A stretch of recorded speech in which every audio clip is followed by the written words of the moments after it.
Hey guys, it's Robert Gardner with the Robert Gardner Wellness Podcast. I'm really happy to have Vanessa Bouche. Did I pronounce that correctly, by the way?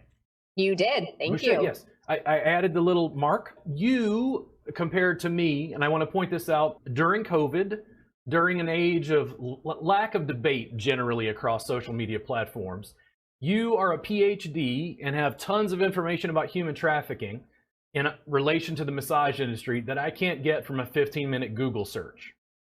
Yeah, that's right. That's mostly right. and that's why I want you on to like compare and contrast ideas. We're both involved in the massage industry. You're also in Texas. You're in the Dallas area. I'm in Austin. Can you tell people a little bit about you, how you came to do or become interested in what you're interested in, and then we'll go ahead and just kind of kick off the discussion. Sure. So I am, as you said, Vanessa Bouche. I have my PhD in political science, and I was a professor at TCU for 9 years and recently actually resigned from my position as a tenured faculty member to pursue social entrepreneurship. And so now I am a co-founder and CEO of a business called Severa, which provides jobs to survivors of trafficking who face significant barriers to employment. In my work as a professor of political science for about 15 years, I did a lot of scholarly activity around the issue of human trafficking, both in the United States and internationally, as sex trafficking as well as labor trafficking, and approached it from a variety of different perspectives. The policy perspective, interviewing and surveying survivors of trafficking, interviewing convicted individuals who had engaged in human trafficking in federal prisons, looking at the economic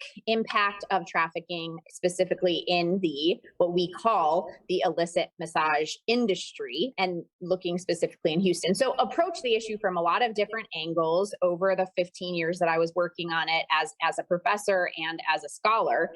And it was about in, I would say, 2018 or so that this question of illicit massage industry started to kind of arise within the anti-trafficking community. And the reason was that we started seeing all of these kind of interesting looking quote unquote massage establishments pop up all over the country pretty rapidly in pretty quick succession. And the way that law enforcement was handling it at the time was that they were going in and arresting the workers on prostitution charges. Now, of course, in order for law enforcement to arrest someone on prostitution charges, the actual act has to at least commence. And so there's a lot of issues with that and questions around even just the ethics of law enforcement going in to arrest them on prostitution charges whilst they benefit, quote unquote, right, from the services. But regardless, that's how law enforcement was kind of handling it. It's like, oh, these are places of prostitution. We're going to go in there and we're going to arrest the women that are working on prostitution charges. And the question within the anti-trafficking community became, is that the truth, or is that a false narrative that's being told? In addition to that, these places wouldn't exist if there wasn't demand for these places to exist. And so I started working on a project looking at demand for illicit massage businesses in Houston. And the way that I did that was there's a website called rubmaps.ch. And on it, there's lists and lists and lists of establishments that people go to and write reviews, specifically using kind of cover type of language around different sexual services that you can get at different establishments. And the users, it's a user generated site where the users provide reviews and say like how much they pay for an average service, how much they tip, what kinds of workers are there. So like ethnicity of the workers, what kinds of services you can get. And so went on RubMaps, kind of extracted or scraped all of the data from businesses that were listed in Houston, took essentially a random sample of those and just literally counted the number of people that walked into those businesses. Now, every single one of the ones that we ended up counting, there was not a single female customer the entire time. And so again, like another kind of red flag is, oh, that's very interesting. Obviously, women get massages just as much as men, I would think, right? And so why is it that only males go to these places? I did the analysis, and long story short, was able to discern through various econometric analyses that the illicit massage industry in Houston, Texas alone is about $107 million gross revenue annually. So big business. And it's estimated that I hesitate to say employees, but that there are about 30,000 as a conservative estimate, what we in the anti-trafficking space have termed like victim workers, essentially, in these places. Now, that being said, at the same time, the anti-trafficking community, now that this has been on their radar, there's been just this outrage about these establishments. And as with all anti-trafficking legislation since the year 2003, when the very first states passed legislation on human trafficking, there has been a flurry of anti-trafficking legislation and activity. And much of this legislation really makes no sense. And as an analyst and as a scholar, I look at it and I'm like, why are we passing this legislation? Has anybody ever looked at whether it's efficacious, whether it's actually effective, whether it's doing what we want it to do? Also, what is the goal here, right? Yeah. Is the goal to make it more difficult for licit businesses to stay in business and to do their job? Or is the goal to really be like pragmatic about this, about how we're doing this, and actually to recover victims, restore victims? And, I even hesitate to say, like, obviously you want to bring the individuals who are engaging in human trafficking, you want to bring them to justice. Then the question is, like, what exactly does justice look like, right? And so anyway, but the reason why all of this legislation passes is because it's extremely politically expedient and popular for legislators to say that I am an anti-trafficking legislator, right? It's a bipartisan issue by and large, although I have things to say about that as well. And because of that, it's definitely something that legislators want to claim credit for among their constituents, because the general public tends to get outraged when they hear about it. A lot of the reasons they get outraged is because of the sensationalized nature of the news on the issue rather than the truth of the issue. But nevertheless, there's been this flurry of activity. And what I started to see and become pretty just disappointed in was the extent to which the state of Texas was putting very onerous restrictions and regulations on the licit massage industry, while it makes no sense to do that in the context of trying to combat the illicit massage industry. And so that's kind of how I've come to all of this and where I'm at on it now. Oh boy. This is there's lots of directions we could go. This is not here. Enough for one podcast. There's many directions we can go with this. If you were all powerful, and we know that we have to deal with our population, the government, politics, laws, lawmaking, enforcement, there's so many layers. If you were all powerful, what would you try to do to help licit businesses and then decrease illicit business from your vantage point, because you're more studied? Well, first of all, my understanding of the regulations number one is the definitions within the law itself. And so, within I wrote an op-ed that was in the Fort Worth Business Press on this, because more and more laws were at least being proposed by the Texas legislature that were just kind of uncannily, they just didn't make sense. If your goal is to combat human trafficking, putting these restrictions on the illicit massage industry. So the definitions.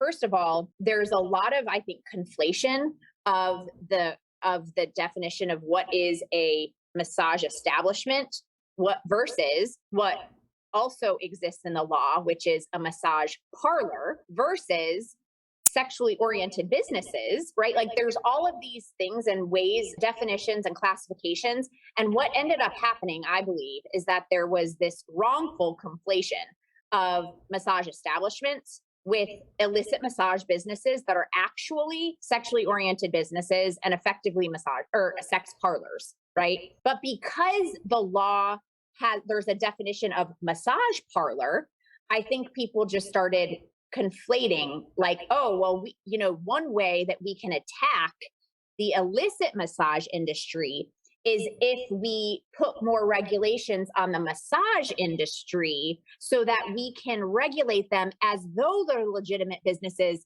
even though we know that they're actually not legitimate businesses. And then that makes no sense. Yeah. Right. So if I had my druthers, what I would do is I would define the illicit massage industry based on what it is.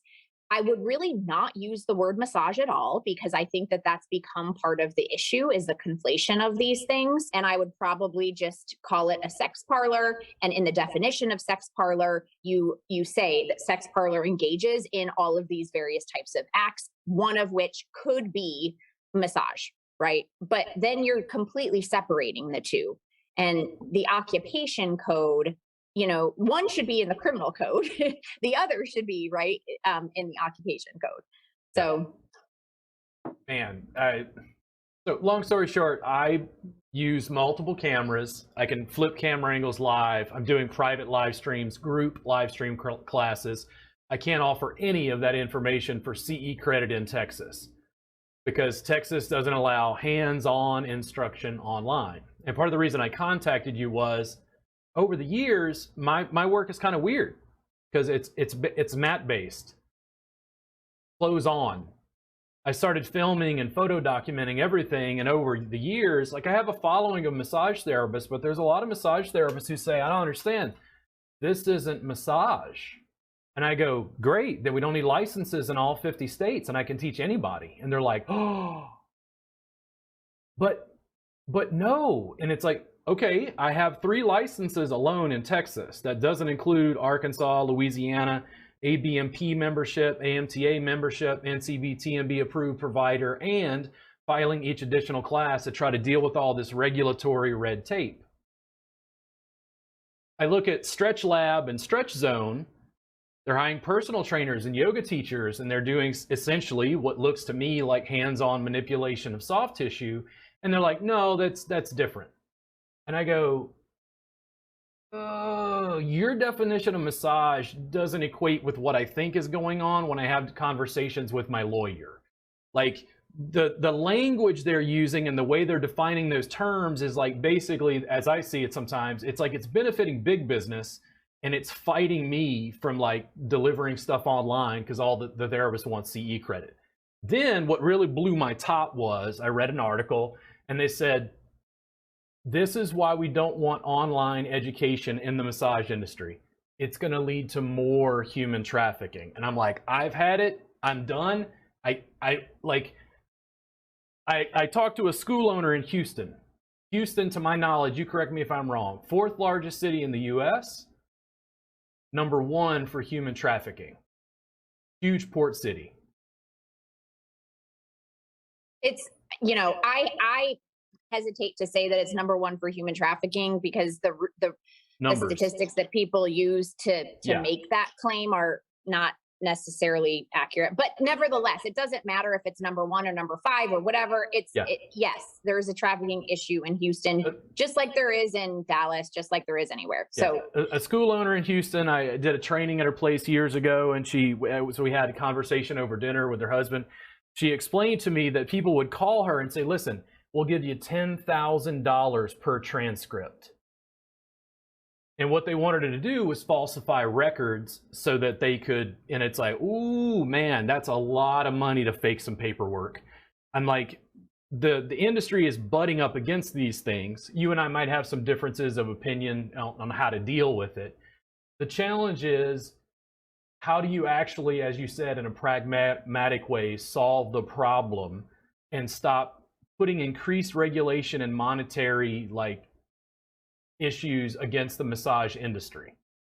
People who are running illicit businesses.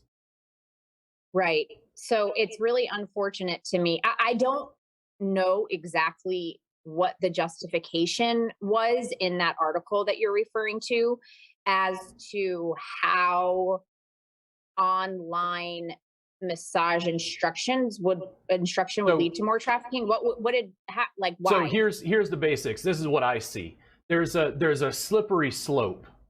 If Texas allows online education for continuing education, then it's going to lead to an online massage school for core curriculum. Oh, we can't have that. People are going to falsify records and there's going to be more human trafficking.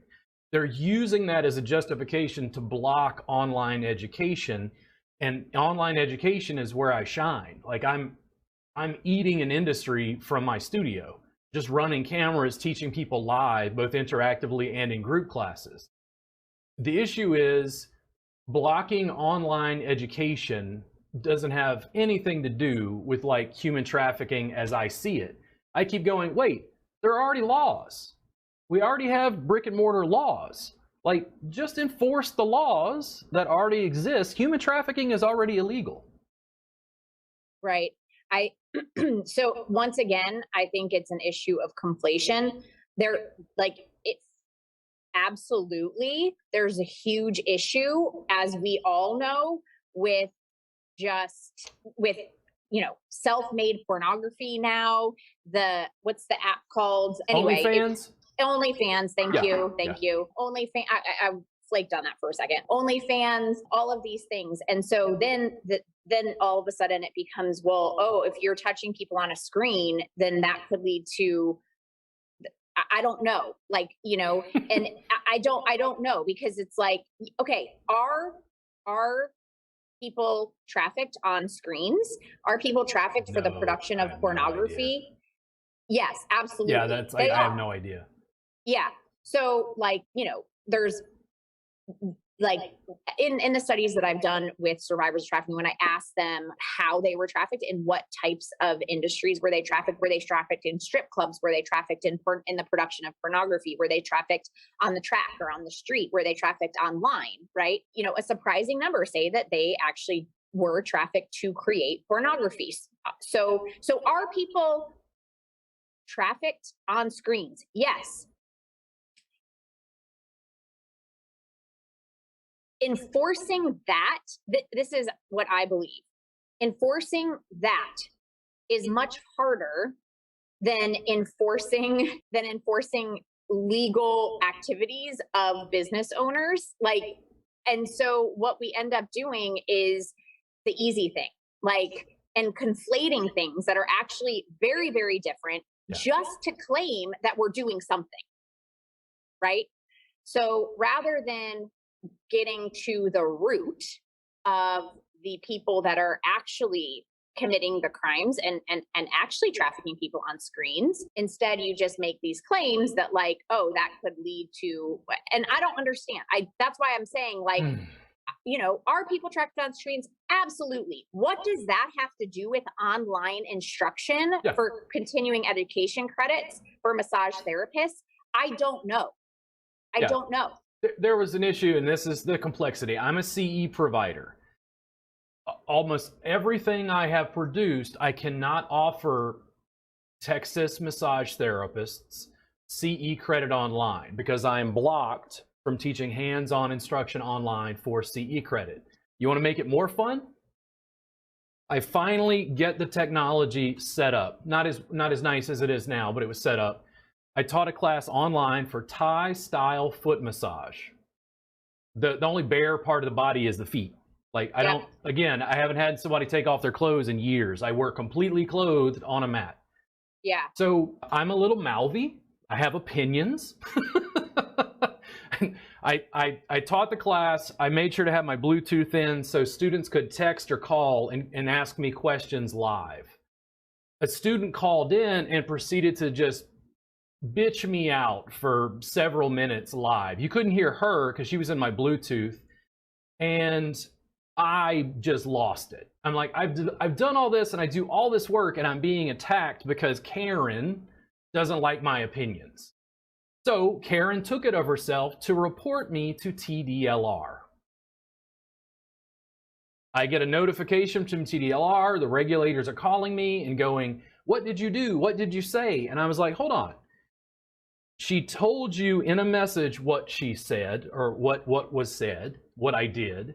And she provided an entire video of the actual class, which is why I'm like the police now. I record myself. And I'm going, okay, so how can someone in Arkansas report me to TDLR in Texas when Texas doesn't allow me to teach online for CE credit? I'm teaching on the internet. This is beyond Texas jurisdiction. I have no geographic borders teaching on the internet. And here's what has to happen. That lady in Arkansas, Karen, is using up valuable resources with Texas regulators to try to go after me because I had an opinion she doesn't like, instead of going after what? Human trafficking. And this is the thing, like it sets a precedent where anybody on earth can call from Japan, report me to TDLR, and cause me regulatory and legal issues. Like, what do y'all want me to do? It's like, if it's outside of your jurisdiction, you don't allow me to teach online for CE credit. What does this have to do with TDLR? So, and this is me as illicit business, you know, just begrudging the current like regulatory climate and how it affects my business. So go ahead. Right. So you are able to provide CE credits for students outside of Texas, depending on that state's laws, and there are 50 states of sets of laws. So when a student in Mississippi says, "Can I get?" I'm like, "I don't know," and they're like, "What do you mean you don't know?" I'm like, "There are 50 sets of laws. I don't know your state. I can barely figure out what Texas regulation literally means." Right. I'm nationally certified. National certification as a CE provider, when those are approved for like home study, there are some states that allow me to jump certain hoops. And I'll use Arkansas as an example. I have classes that are approved in Arkansas. I have a license as a CE provider in Arkansas. I can go within Arkansas state borders and teach those approved classes. If I teach another class that's not approved by their board in their state borders, it won't count for CE credit because it's not approved by their board. But if they come into Dallas and I teach the class and it's approved for national certification credits, Arkansas students can use it, so long as I don't teach within Arkansas's state borders. Now, why would Arkansas have that law? And you're smiling because I think you know why. Because state boards and I say boards, school owners and stuff in Arkansas don't want competition. And I'm going, I have a subscription service for $7 a month where I've put a recording of every class I've taught since 2017. Like what's going on here? It's like disparate. So back to the issue of human trafficking, how knowledgeable are you of like human trafficking like across the United States and like particular issues in other states, even though we're most familiar with Texas? Very familiar. Okay. Yeah. I mean, trafficking is an issue. It really is an issue everywhere, but there's a couple things that are unfortunate about the way that the movement, I would say, has taken shape. One is the over sensationalized narrative of human trafficking that oftentimes is misidentifies or the who the typical victims tend to be in these cases. And so the typical narrative, if you just Google sex trafficking, just Google sex trafficking, and you go to Google Images, you're going to find that the first page of pictures is all a couple things. One, white girls, false narrative.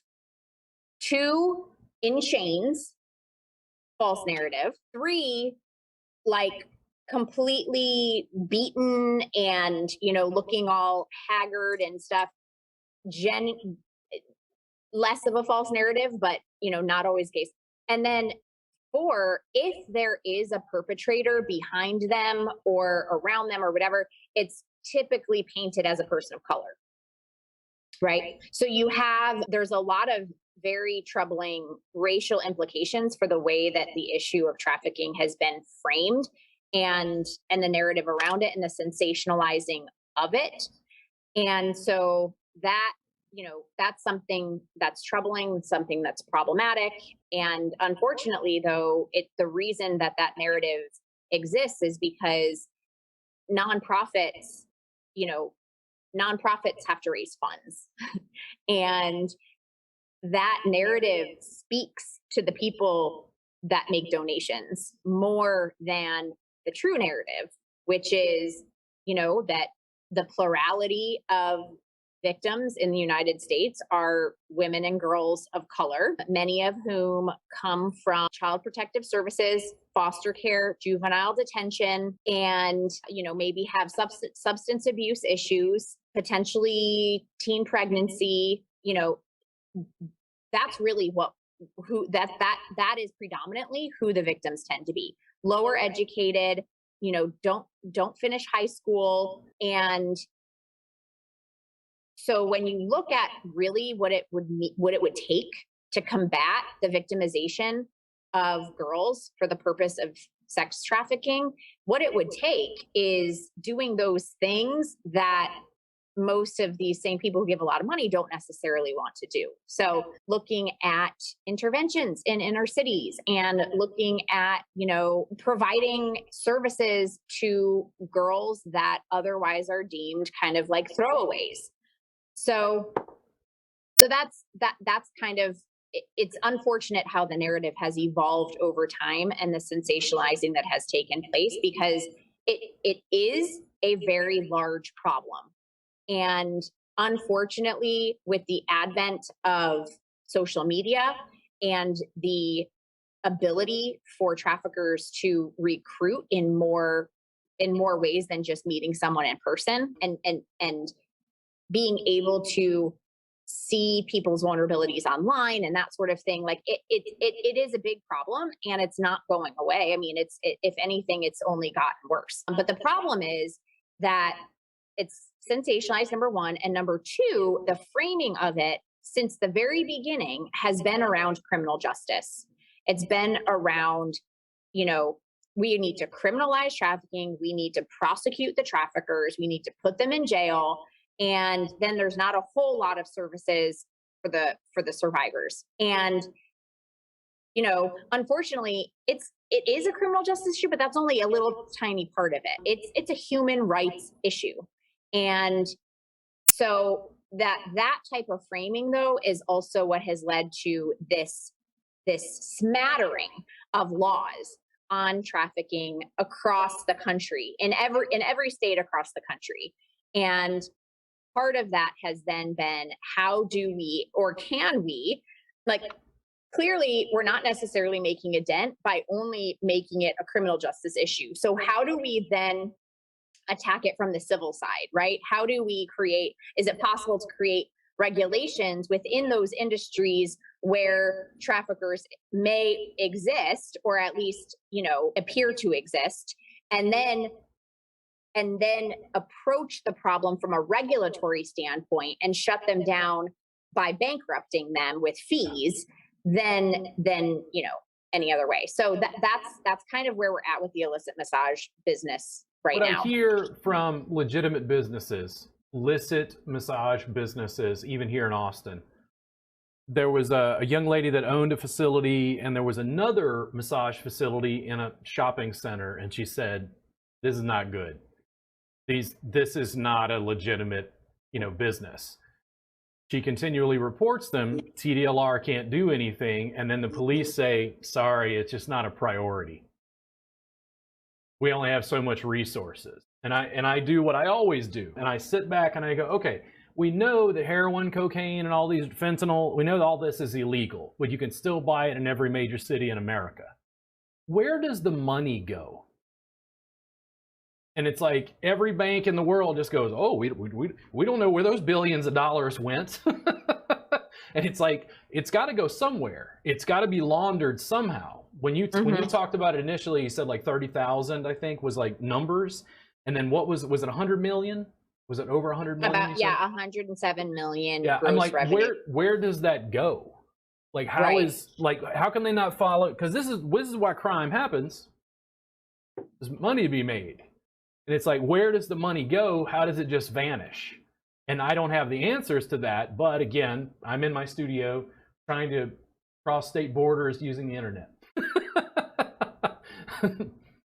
Yeah, no, I don't. I mean, I hear you, and it's very frustrating. It's very frustrating. I have to say, oops, I lost you for a second there. Yeah, your video went off. Yeah. I got a good solid V. So that's exactly right. And here's the thing. It's very, very frustrating. I testified at a Texas Senate hearing with the executive director of TDLR and the head of TBAC. And overall, great hearing, like, no problems. But I have to say from my perspective that, first of all, as a political scientist and somebody who has studied government bureaucracies from a scholarly perspective for a while, right? The thing about government is that when a program is created, it doesn't tend to go away. And then they have to continue to justify their existence, right? And so things just continue to get bigger and bigger and bigger. And the heads of agencies want to report all of the great things that they're doing so that they keep their programs, right? And so that was somewhat of what was going on. Obviously it's not their fault, because the legislature was the one who gave them the mandate to do this work. And so now they're just doing the work, they were given the mandate to go into the illicit massage businesses and to start looking around and scoping and, basically auditing for kind of tricky things, saying, oh, that looks suspicious. Oh, that looks suspicious, whatever. And just literally feet on the ground regulating these places. The legislature gave them the authority to do that. And so they now have to implement it. But the other thing that was happening was BYOB establishment. So the other thing that's happening is this conflation of, human trafficking is more likely to take place where there's alcohol. So now we need to be really monitoring any place that has a liquor or alcohol license, even if it's like, anyway, so that was why the TBC director was there. And then he started talking about BYOB establishments and how, because they're BYOB, we have no authority to regulate them, but there could be trafficking going on there. So essentially trying to plant the seeds that maybe TBAC should be TABC. I'm saying it wrong. Alcohol Beverage Commission, TABC should be able to regulate the BYOB establishments, because, they may have trafficking going on and we wouldn't know it because we can't regulate them. And I just sat there, honestly, I didn't say anything, but shaking my head going, I sure hope that the legislators see what's going on here. And if anybody in this room agrees that BYOB establishments should allow to be regulated by TABC on the basis that there may be trafficking in these BYOB establishments, like, have we gone mad? So it just watching it happen is very frustrating, but one of the things, and again, I have a weird practice in my bodywork practice and then as an educator. Completely clothes on. I don't have people take off clothes. Mat-based. When I look at it, I'm like, why does massage become a front for human trafficking? And I'm like, nudity and privacy. And my work takes away both of them and says, nope, we work on clothed people in public. Like it's a yoga class, kind of. Yeah. Yeah. And massage therapists haven't really like understood that my model really like switches things, but I have to deal essentially with the same regulation. And I keep going, okay, lawyer, Mr. Lawyer, sir, you charge $300 an hour. How is it Stretch Lab and Stretch Zone can hire people who aren't licensed? And how do I do that? And essentially he's like, oh, he starts to, he's like, Robert, you're cruising. And it's like, no, it's not fair that a big business can do it and I can't. Well, my question too is this. If instead of calling yourself a massage therapist, which is regulated by a profession regulated by the state, you instead started calling yourself an artist, all of this would be protected under the First Amendment. Whether it was closed or not, whether you were clothed or not, it would be protected under the First Amendment. Yeah. But because you are a regulated industry, you know, there are these certain things that, you know, I would ask, if I were a legislator, I would be asking deeper questions about why this regulation is in place. Tell me, what are your 3 good reasons for how this online instruction is going to facilitate or lead to, in any way, the exploitation of human beings? I need to know the reasons. It's the slippery slope. If you open the bottle, it's just going to get worse. It's going to lead. Then if that's the case, then we need to start really talking about pornography instead of protecting it under the veil of the First Amendment. And nobody's willing to do that, right? I believe so, yes. Except unless it's, you know, unless it's child abuse material online. Yeah. Child sexual abuse material. That obviously is regulated. But despite the fact that, I mean, it's very well known within the anti-trafficking community that people are trafficked into porn, that porn is used to groom victims within trafficking, to groom them to, you know, on how to behave. It is used by buyers when they go to visit, when they go to have commercial sex acts with the person that they're buying. They say, I want you to do this. I mean, it's used across the board in trafficking. If there's any deeper connection between what facilitates trafficking and online material, it would be the porn industry. And it continues to get away with all of this because of its First Amendment protections. And I'm agnostic. I'm not agnostic about regulating porn. At the same time, I recognize that if you start to regulate porn, it's like it's already, the cat's out of the bag. So good luck with that kind of thing. But it really makes no sense. And there's a lot of aspects of our laws that are very counterintuitive, contradictory, not pragmatic, not really thinking through things logically and critically. It's just it's kind of almost the tyranny of the majority. It's like the public gets outraged about something. Welcome to democracy in America. Yeah, so the public gets outraged about something, and these legislators are like, we have to please our constituents. Let's just do whatever we need to do to claim that we're making a difference. And then you actually look at what the difference is that's being made, and you realize it's actually, unfortunately, we're not moving the needle a whole lot. And when you focus your energy in areas that you're definitely not going to move the needle, like focusing your energy on minimizing the amount of online CE credit for massage therapists, like that's where you're going to focus your energy to combat human trafficking. Like, yeah, of course we're not going to move the needle, right? Yeah. I used to say this, and again, I have opinions that make me unpopular in my industry sometimes. I'd say, listen, as far as I can tell, I mean, it just gets to the point where, listen, why don't we just make prostitution legal, tax it, regulate it, bureaucrat it to death, and then separate it from the massage industry? And they're like, no, that'll make the problem worse. And I'm like, oh, like worse than it already is? like I get into a weird spot. So I know it's not the same thing. I don't want to conflate. I don't want to build a straw man, and you know, I'm not trying to engage in some sort of like logical fallacy. But cannabis, is cannabis a problem for some people? Yes, but generally I think people are like, yeah, it's legal and it's not really causing, like, it's just like a very innocuous thing. But for years, it was the most evil drug. You know, weed led to heroin. And now it's like grandma's taking a bong load over in Colorado like it's no big deal. It's a little bit like that.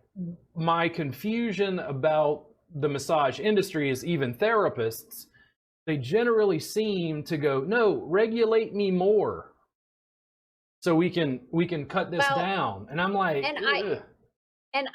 so there's two things I have to say about that. The first is, from the massage therapist perspective, I understand why they're saying that. And that the reason I understand why they're saying that is that because it's because they know that they have nothing to hide, right? So like, yes, it's a pain to make everything that I do more onerous, right? That's a pain. But if you're telling me that it's going to help combat trafficking somehow, and I have nothing to hide, fine, I'll do it. No big deal, no real skin off my back when real people are being exploited. So from their perspective, I kind of get it. It's like, I have nothing to hide, so fine. Give me another regulation, whatever, I'll deal with it. From the legalization of prostitution perspective, however, I don't think that it's the same as cannabis. No, I don't think it's the same. And I want to be clear that I wasn't exactly saying that. It's more an issue of like prohibition, but go ahead.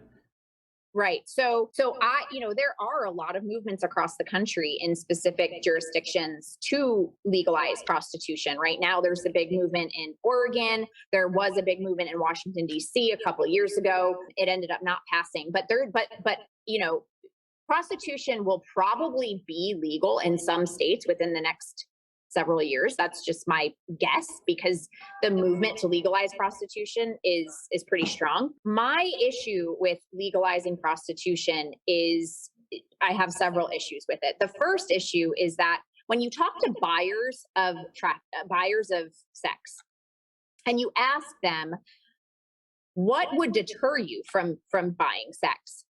Their answer is getting caught by law enforcement, right? Like, I don't want to be arrested. I don't want to have misdemeanor, felony. I don't want to have to pay a big fee. I'm afraid of getting caught. And if the penalty of me getting caught is there, then that would determine. And so legalized prostitution means taking away that penalty of getting caught, right? And so taking away the risk or the fear of getting caught among buyers. Take away that fear, and there's going to be a lot more buyers, right? Because these guys say that would prevent me. That prevents me from buying. If that was gone, yeah, I would buy more. So now you have an increase in demand. If there's an increase in demand in any market, whether it's sex or essential oils, right? There's an increase in demand. There's going to be someone that provides the supply. Now, let's think about the supply. Who is that supply going to be comprised of? Well, it's definitely not going to be comprised of women that willfully are in the commercial sex industry. The reason is that of studies that are done of women in prostitution, 80% of them across the board every time, and this is in almost any study that you look at that has studied women in prostitution, when you ask them, would you be doing this if you had another alternative? The answer over 80% of the time is no. When you ask them why they're doing, or like what caused them to enter this industry, it is, as I was telling you before, it is poverty, it is drug addiction, it is lack of education, it is, all of these what we call push and pull factors that really push or pull women into this life. And when you bring a pimp into it or a trafficker into it, who is, somebody that doesn't have a loving home, doesn't have a loving family, has never experienced safety and significance by a authority figure in their life. And then this person comes along and gives them all of the love and affection and affirmation and things, right? Like fancy purses, fancy whatever that they have been yearning for their whole lives. That's who's going to fill that supply. It's not going to be people that are willingly doing it. It's going to be people that are forced into it, whether because of their life circumstances or because they're picked up by a trafficker. And so that is why the legalization of prostitution movement makes no sense to me. Because I know based on research of buyers that it's going to increase demand. And I know that that demand will be met by women and girls who do not want to be doing this in the first place. And so that will actually lead to more trafficking and not less. Does legalization, because we have prohibition of alcohol, did legalization of alcohol increase demand? And I don't know, I'm asking a question. Well, no, it didn't. But I don't think that those are the same things, especially because you're talking. They're not. I understand. Like okay. I'm trying to draw parallels, but I understand they're not exactly the same thing. Although I don't know if it did or I mean, I honestly don't know. I have to look historically at the data. I would argue this is how I think of it: is like prostitution and drugs and gambling and Las Vegas and is it health food? No, but it feels to me sometimes that anytime an activity is made illegal, everything about it that's bad increases. So for instance, and I use fentanyl as an example, heroin, opiates. I'm generally, this is me personally, don't take this against me if you're a massage therapist, you don't agree with me on this specific issue. I think all drugs should be legal, period. Cocaine, heroin, and they're like, oh my God, you're crazy. And I'm like, hold on. Legal, clean, pure, refined, controlled, taxed, regulated social programs for junkies and addicts. It's not health food, but everything bad about it seems to just get worse when it's prohibited across the board. It's created narco democracies in Central and South America. And I understand that I have limited background. I'm certainly, like, you're a PhD and you're dealing with human trafficking. I know that you know more about this specific issue than I do. And I don't want to feel guilty of like conflating, like building a straw man and saying, bull. No. At the same time, it seems like making it illegal makes problems worse. So I was hit by a drunk driver. That drunk driver was legally drinking before he got into a car. I've never once been like, this is why alcohol should be illegal, even though I had some negative repercussions from his life choices.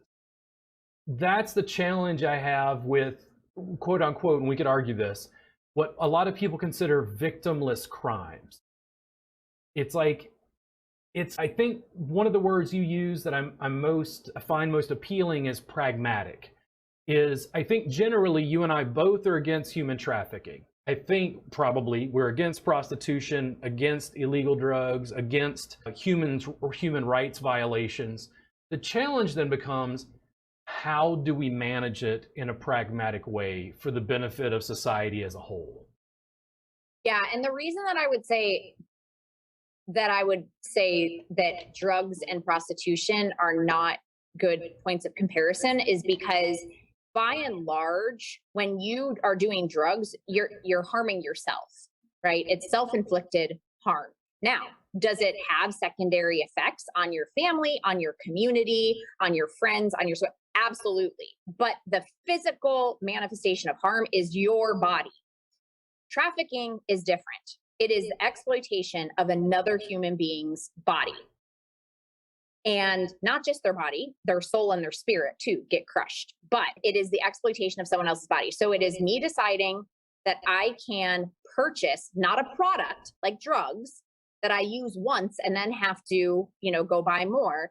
No, it's buying a human being to rent somebody else's body for an hour or 5 minutes. And inflict harm on them because I'm the consumer. So now I own you for this period of time and you need to do whatever the hell I ask you to do, right? So you're violating somebody else's human rights. to live a dignified, self-determined life.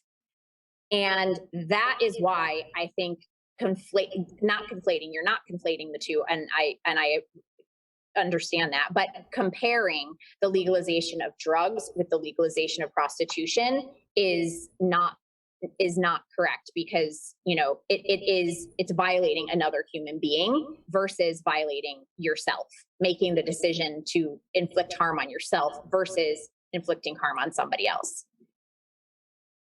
When something is illegal, you get all the problems that go along with a black market.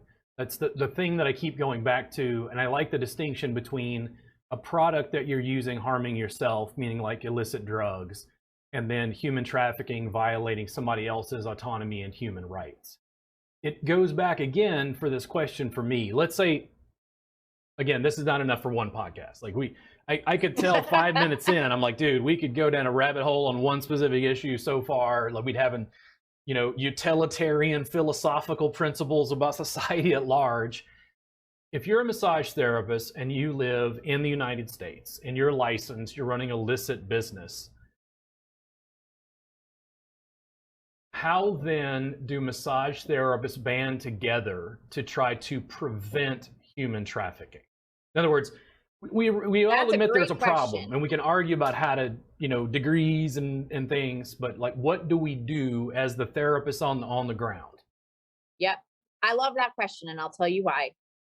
Because I started a company called Savera, and Savera is a Hindi word that means new beginning. And it was actually named by our very first employees because they said that this company represents their opportunity for a new beginning, to live a new life. But we employ survivors of trafficking.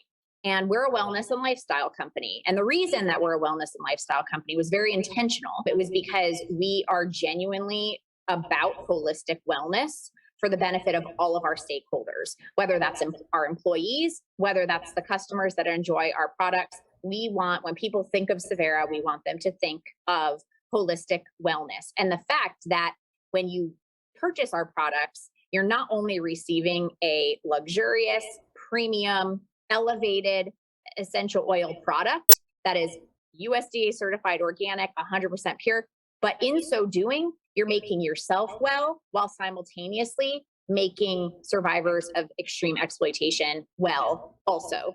And so one thing that massage therapists could do to say that they are very directly combating human trafficking is by partnering with Savera as a wholesaler with our essential oils.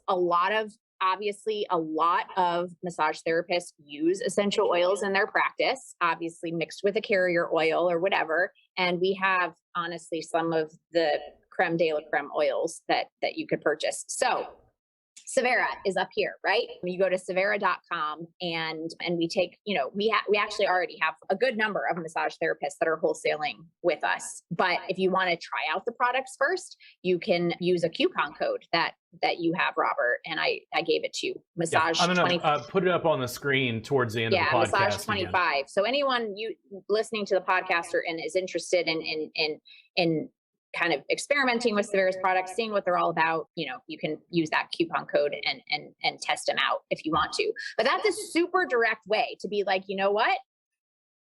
I am a massage therapist who stands against human trafficking in every way, shape, and form, which honestly, is probably the entire profession.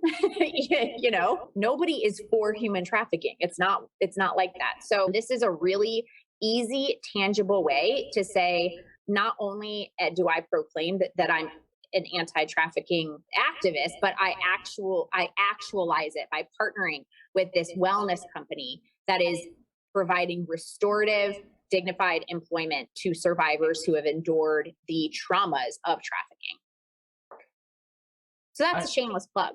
Oh yeah, no worries. Like I knew shameless plug. We'd organize shameless plug. I don't worry. Yeah, people are weird. Sometimes in Facebook groups for massage therapists in particular, they have rules. There's no self-promotion. And I'm like, that is the worst business teaching principle I have ever heard. And I don't know why you're teaching massage therapists who already aren't good at business, bad business acumen out of things. I had a gentleman, there was an event I ran in Austin. Remember, my work is mat-based and clothed. I created an event years ago called the Time Massage Jam. And the Time Massage Jam was where I got together for 8 years, every Thursday night for 5 hours. And I worked on nearly anyone for free and taught for free. Publicly clothed. And people went, oh my God, you got naked? I'm like, no, no, no, no, no, no, no. This is a community bodywork event. Everyone is clothed. I take out my cameras, film, stream, talk to people. Somebody comes in with shoulder pain. They can't normally afford my session fee. And I go, cool, I'll just work on you for free at the jam. Yeah. Community bodywork event. I love that. I fostered that, nurtured that. And there was a gentleman who came in who worked with us, and he did really, really great work. He was a very do-it-yourselfer. He would do a lot of repairs on his own house because he would watch YouTube videos. And long story short, he eventually took, I think, my intro to Thai massage class, which is mat-based. A year later, I get a phone call from an angry massage therapist who says, hey, so-and-so is, practicing massage without a license. And I was like, who? And once I figured out who it was, I was like, oh, okay, yeah, I know him. I've had his work at the jam. He's taken one of my classes. And I was like, okay, listen, if he's practicing massage without a license, report him. And they said, no, but he's using your certificate. And I'm like, wait. My certificate doesn't give him a license to break state laws. Right. Like, I've had clients take my class with their partner because they wanted to learn a little bit they could do on each other, And as she got riled up, she said, no, but he's practicing massage without a license. And I'm like, so report him. And she said, but TDLR won't do anything. And I go, so why are you calling me? Like, I'm not the massage police. Like, I can't. And here's the deal. I know him. At one point, he went to jail because he refused to pay federal taxes to fund another war. And I remember having a phone call with him later and saying, hey man, I just wanted to check with you real quick. You know that I'm an upstanding citizen running a illicit massage business, trying to help people in teaching. It's like, if I was to politely ask you to not do what you're doing and do massage without a license, what would you tell me? And in a very floral language, he was like, F yourself. I went, cool, just wanted to make sure we were on the same page, because I continue to put out information, but people look at information differently when it's in a YouTube video as opposed to my subscription service, which is $7 a month. People literally, they find out that like a yoga teacher in Arizona will subscribe because they want to learn a little Thai massage and like blend it into their yoga class. And massage therapists find out that there are people who are not licensed studying with me online, and they start to get angry and they're like, you're not checking licenses? And I'm like, for $7 a month? Like, what? You want me to do a background check on somebody who's signing up for a $7 a month subscription service where I'm providing bulk footage of my classes? And this is, again, like, it was why I asked you, like, what do we do? Because we're on the ground level. There are people who just want me to go around and start reporting people. And I'm like, listen, Thai massage in its native homeland did not have a lot of regulation until very recently, including anatomy. It was just like an art that was passed down generation to generation. Then I'm a white guy in Texas, teaching this art form in like a very different cultural climate. Yes. I have enough problems trying to go teach in Arkansas. Like, I can't go around and like pick, and I've taken a Thai massage class. A yoga teacher's been in the class and told me very frankly that no state would ever regulate them from doing what they do in their healing work. And I just go, okay. There are therapists who think that I'm supposed to go out and report everyone, and I'm like, I don't have time. The problem is too big, and I have a limited amount of resources. How do I make the biggest impact? And I'm like, go back to your studio, turn on the cameras, and let's teach. It's way complicated. And, him doing a session without a license to me is like fairly small as far as a problem compared to like when we talk about human trafficking, not just on a US level, but like globally. It just boggles my mind. Even having the conversation with you, I'm very happy to see the depth and complexity of the problem, which if we can't even define it, then it's like, how do we solve it?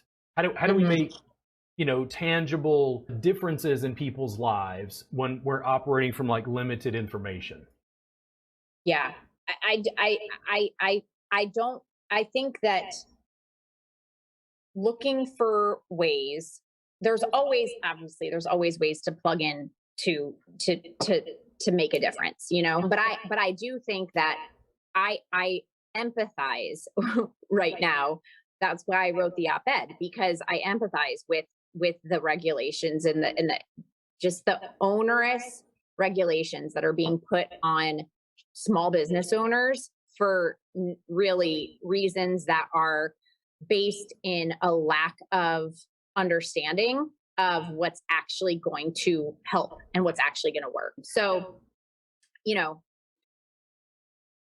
volunteer for an anti-trafficking organization, donate money, buy Zavera's oils, like all these things. Like, yeah, there's, and then obviously like be aware of the issue. And if you see something that looks a little bit sketchy, then you should definitely report that, right? But is it your responsibility to report people who are taking your classes that are not licensed? I mean, I don't know why would you have to people, and here's the distinction. People can take my classes without a license. Yeah, exactly. So why would you need to check licenses?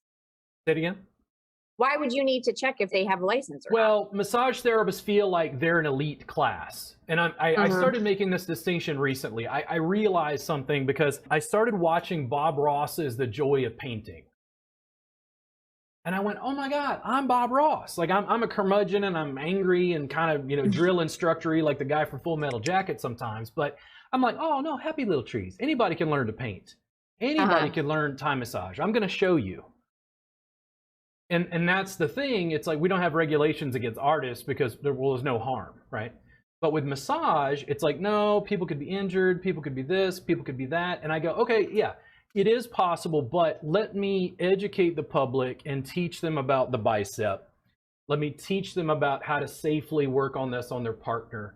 Let me make myself available for text message or phone calls. Let me make myself available for online group live streams, private live streams to answer their questions. It's kind of like the Thai Massage Jam is a little bit like couples massage on steroids. It's getting a community of people together. And one of the things I found, anytime I went to a state, all the therapists in my classes were like, man, I wish we had a Thai Massage Jam here, but Austin massage therapists don't participate in the Thai Massage Jam. And I think, and we shut down because of COVID, of course. I think the reason is because massage therapists are an elite, protected class, and they didn't like that I was giving away the secrets to the public and anybody who wanted it basically for free. Does it make sense? That totally makes sense. And, I mean, I can't necessarily blame them. Sometimes I feel that way this is going to sound ridiculous, but as a political scientist, when you read the ridiculous things that people write on Facebook and they all think that they're political analysts, and you're like, no, you actually have no idea what you're talking about, but whatever, go ahead, try it, do it. So I get it. Like, again, I can understand where they're coming from a little bit, where they're like, wait a second, we have studied for years to learn how to do this. And these people just think that they're going to know what they're doing on the basis of one class. Like, no. So I get it. I get where they're coming from, and there's elitism. I think there's elitism probably in every profession. Core curriculum in Texas is 500 hours. I don't really cover core curriculum in my online subscription service. I'm teaching them a slightly different art that's, again, mat-based and close-on. Right. There are 600 hours of my class recordings in that vault, and we upload new information every Monday. And now the videos are from 4 camera angles with anatomy on screen, and I'm teaching them more advanced like pain science through a mat-based perspective. And I'm like, well, what happens when there's 1,000 hours? Because I don't think, when I watched Bob Ross, I think he knew that not everybody was going to pick up a brush and do it. But one of the things I really liked about his stance, when I recognized myself in him, was like, he was so encouraging and saying, yeah, anybody, you can paint a tree. Come on, let me show you how. I don't expect the public to be as good as a licensed therapist at all. Yeah. One of the reasons I had the jam was, let's say a class was $400 or $500. So the therapist comes in, they take a class with me, it's $400 or $500. They couldn't practice my work at any massage facility in Austin. No place allows mat work. That's not massage. So I would let them come to the jam to continue working with me, networking with me, find a job if a mat-based facility opened, and continue to essentially train them for free. And that's one thing that I think fundamentally I was just doing some weird things to the business model and the way I interacted with people socially that people are still a little confused about. I get that. I get it. And I get it from both perspectives, truly. You know, at Severa, we're kind of trying to disrupt an entire industry, which is a behemoth industry, but it's extremely opaque. There's a lot of lack of transparency. There's a lot of false claims made about quality of oils, purity of oils, about what oils can and cannot do. And it's problematic. And so here we are, you know, enter this industry as a tiny little person and really trying to disrupt it by bringing a whole new level of transparency and values-driven entrepreneurship, we're a values-driven corporation where we believe that our value is not just monetary, but also we bring value to society, to our employees, and to the planet. And so trying to, you know, doing things differently than the way that they have traditionally been done is hard. It's hard. It's an uphill battle. People are going to push against you. You are swimming upstream and you're going to face a lot of currents. And yet human beings don't like change. And so from their perspective, I understand the hesitancy, you know, and protecting your turf, you know, I get that. I totally get it from just a human psychology perspective. So, you know, but what, I obviously am not an expert in anything at all having to do with massage or even the massage industry. All I know is the way that it's been conflated with trafficking, and that's troubling to me. Yeah. And the reason, and this is the thing, I spend a lot of time in my marketing, like being a former philosophy student who got into a car accident, went into massage because of that chronic pain problem. I could perform a thought experiment, and I was having problems selling what I did because it was like, they were always like, I don't understand. What the hell is this, Matt? What, like, where do I take off my clothes? And I'm like, no, this is different. The problem was I was trying to sell what I did like it was massage instead of selling it like what it is, which is for pain relief and mobility. I'm a soft tissue specialist who focuses on chronic pain problems. That's very different to their mentality than massage. Yes. And as I continued to do that, like you saw the differences, and I was like, I think fundamentally from the perspective of like the consumer, people on the outside, one of the key differences with what I teach is massage is typically done in the nude and in private, which means, unfortunately, sometimes other things are going on, which is how it becomes a front for illicit business. What I'm doing is completely close on to the point where I'm like, turn on the cameras and let's live stream us working on people. Yeah. And they're like, I mean, I'd go to a local massage school and teach, and they're like, yo, you can't film your class. And I go, but it's my class. And they're like, but we don't allow filming. And I'm like, why? And they go, oh, well, I guess you're not working on naked people. And it's like, yes. But even people in my area don't understand that about my business. Does it make sense? Yeah, and that's why I think the framing of it is really important, where you said you need to shift the narrative around your framing from, you know, from traditional massage to soft tissue, pain management, you know, that kind of thing. Yeah. Makes total sense. Cool. Your websites are just above you, including Severa.com. In a second, I'm going to flip up the thing that has the information about the coupon code for everybody.